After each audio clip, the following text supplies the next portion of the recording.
আসসালামু আলাইকুম আমার ইউটিউবের দর্শক ভাই বোনেরা, আশা করি সবাই ভালো আছেন। সবাইকে আমার গার্ডেন চ্যানেলের পক্ষ থেকে জানাই অনেক অনেক শুভেচ্ছা। সকালবেলা এসে ফুল যখন দেখতে পাই তখন এমনিতে মনটা ভালো হয়ে যায়। তাই আপনাদের সাথে একটু একটু করে শেয়ার না করলে ভালো লাগে না। 2 দিন হয় বাগানেও আসি নাই, ভিডিও দিই নাই। তাই বাগানে এসে দেখছি ঢেঁড়স অনেকগুলো একদম হারভেস্ট করার মতন হয়ে গেছে।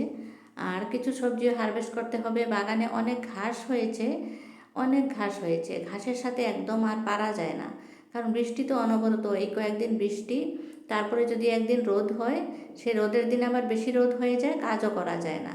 এরই মধ্যে কিছু সবজি হয়ে গেছে আমার বাগানে। এই যে দেখলেন চিচিঙ্গাগুলো আমি আগেও হারভেস্ট করেছি, আর এই মাচার উপরেও আছে, এগুলো দেখা যায় না দূরে থেকে।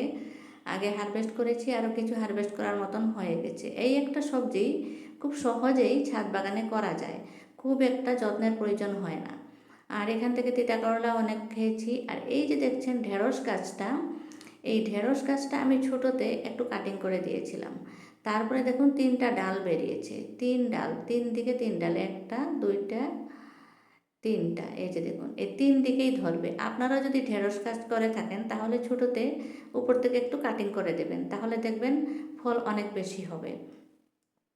তারপরে এই যে গাছগুলো, কোন গাছ রাখবো কোন গাছ উঠাবো, এখানে আমি লাউ গাছ দিয়েছি, লাউয়ের চারা দিয়েছি, সেদিন আপনাদের সাথে শেয়ার করেছিলাম ভিডিওটা।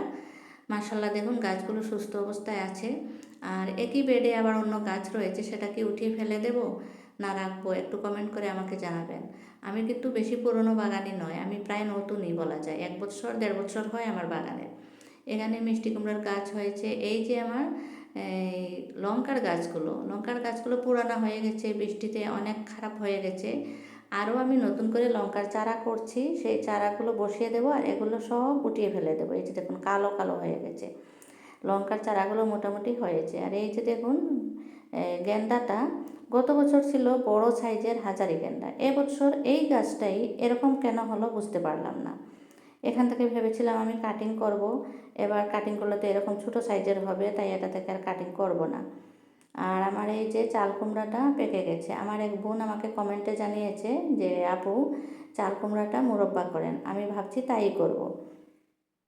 তারপরে এই যে বাগানের পরিষ্কার করতে হবে, ফুলের কীগুলো ঘাস হয়ে গেছে, ফুলের টবগুলোতে অনেক।